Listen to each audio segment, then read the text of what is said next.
انا ما سمعتش رد غير قلم نازل على وشي. مم. صدفة مامتي كانت رايحة تدفع المصروفات بتاعة السنتر وتسأل عليا. كان شهر كام؟ كان شهر 2. خلاص انت كان داخله 3/2. على هم 3 شهور يعتبر. 3/2 بالظبط. مم. كانت المس بتاعة الأحياء بتاعتي، فمامتي رايحة بتسأل عني عادي.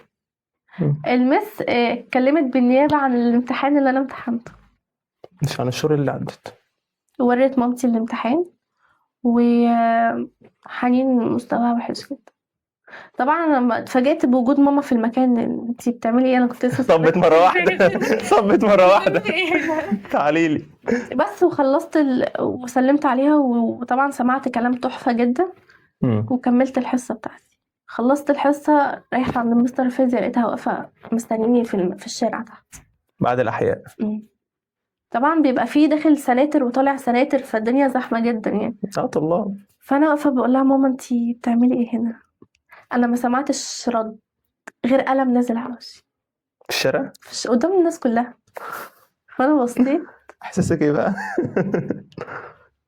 مم. ما بردش، ما اتكلمتش. قالت لي اطلعي قدامي. طلعت لمستر الفيزياء، اتكلم معاها. لا حنين كويسة وشغالة مم. بس هي الفترة الأخيرة كنت في فترة الضغط بقى.